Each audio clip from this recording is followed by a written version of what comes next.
여러분, 혈육 있는 모든 사람들이 다 부패하였기 때문에 심판하시겠다라고 하나님이 노아에게 명령한 게 뭐죠? 방주를 만들라라고 이야기합니다. 그리고 그걸 만들어서 어떻게 하겠다라는 건 없습니다. 어디로 가겠다라는 이야기는 없습니다. 만들라라고 이야기하죠. 그러면 노아는 그랬겠죠. 아, 그래, 이 세상 멸망해라, 다 망해라. 그래서 난 멋지게 나는 구원받을 거다, 이렇게 생각했을까요? 창세기 6장 9절에 뭐예요? 하나님이 노아와 동행했다라고 소개합니다. 그렇죠? 하나님과 동행하니까 그분의 뜻을 알게 된 겁니다. 아버지의 뜻이, 아버지의 마음이, 하나님의 마음이 심판하고 멸망해서 방주라고 지라고 했던 그 표면적인 1차적인 말에 끝나지 않고 하나님의 뭐예요? 그 뜻을 알게 된 거죠. 그 뜻이 뭔지 한번 볼까요? 하나님의 뜻은 멸망이 있었습니까? 우리 한번 말씀 볼까요? 베드로후서 3장 9절을 보시면 주의 약속은 어떤 이들이 더디다고 생각하는 것 같이 더딘 것이 아니라 오직 뭐요? 주께서는 너희를 대하여 어떻게 하신다고요? 오래 참으사 아무도 멸망하지 아니하고 다 회개하기에 이르기를 원하시느니라. 아멘. 더디다고 생각하지만 하나님 뭐라고요? 모든 이들이 구원받기를 원하신다는 사실입니다. 이게 무슨 뜻이죠? 아버지의 뜻이죠. 하나님의 뜻이죠. 하나 더 볼까요? 아까 말했던 기도 가운데 우리 정호 형제가 이야기했던 3장 16절 그 다음 17절이 또 이렇게 되죠. 하나님이 그 아들을 세상에 보내신 것은 세상을 심판하려 하심이 아니요 그로 말미암아 세상이 구원을 받게 하려 하심이라. 아멘. 하나님의 뜻은 이렇습니다. 우리를 심판하시겠다는 게 아니라 우리를 구원하시겠다는 아버지의 뜻이 노아는 느껴진 거죠. 깨달아진 거죠. 요나의 3장 4절에 보면 니느웨는 뭐예요? 40일이 지나면 무너지겠다라고 이야기합니다. 하지만 4장 11절을 보면 어쩌죠? 니느웨에서 좌우를 분별하지 못한 사람이 몇 명이라고요? 12만 명. 그리고 수많은 가축들이 있는데 내가 어떻게 그들을 아끼지 아니하겠냐라고 하나님이 이야기합니다. 이게 아버지의 마음이죠. 요나를 통해서 니느웨 땅은 너희들은 망한다라고 경고의 메시지를 보내라고 이야기합니다. 하지만 뭐라고요? 좌우로 분별하지 못하는 12만 명이 있고 이 수많은 가축이 있는데 내가 이들을 아끼지 아니하겠니? 이게 아버지의 마음이죠. 끝없이 하나님의 마음 뭐요? 심판에 있지 않습니다. 결국에는 뭐에 있죠? 구원에 있다라는 거죠.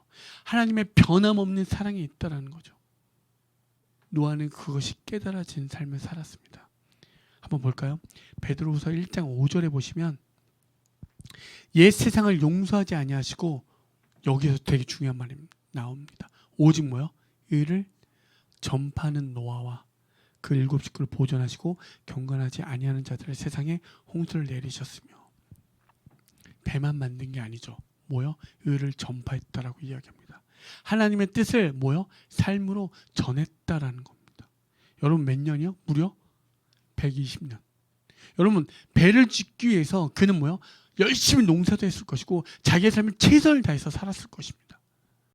그리고 뭐야? 하나님의 복음이 받아지니까 단순히 그 배만 저 산 중턱에 지은 게 아니라 삶으로 어떻게 해요?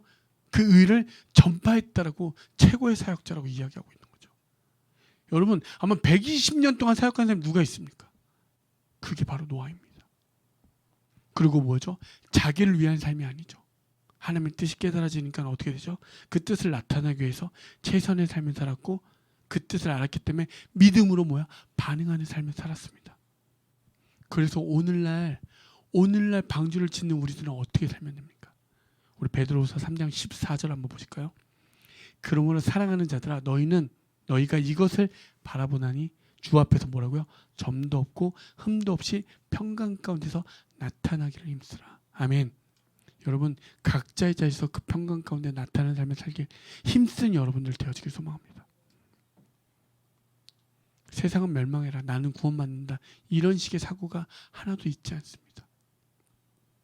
세상이 날 미워해도 세상이 날 조롱해도 핍박해도 배신해도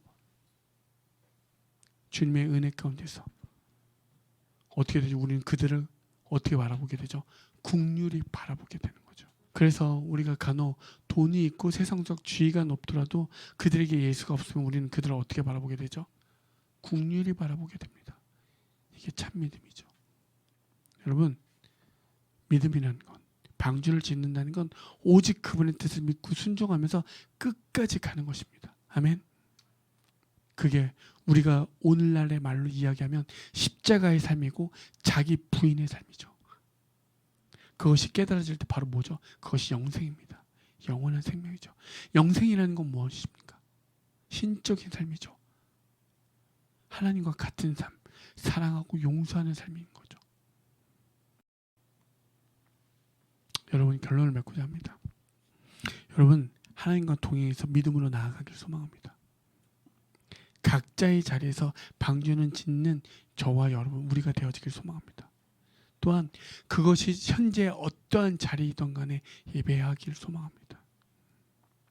하나님이 원하시는 건 지금 당신께서 우리와 함께 동행하길 원하고 있다는 사실이죠. 그래서 여러분, 그 예배하는 그 삶을 통해서 하나님과 동행하시길 바랍니다. 마지막으로 하나님의 마음을 알았다면 그 마음에 그의 뜻에 따르는 반응되는 삶을 살아지길 소망합니다. 그래서 여러분들이 그 반응되어질 때 여러분을 넘어서서 사람을 구원하고 가족을 구원하고 기도하는 그 한 영혼, 그 전도하는 한 영혼이 주님의 구원의 소식에 그 구원의 방주에 들어온다는 놀라운 사실 가운데 있다는 사실이죠. 그래서 여러분, 그 하나님의 사랑과 그 국률에 정말 끊임없이 반응되어서 살아가는 여러분들 되어지길 소망합니다. 아멘.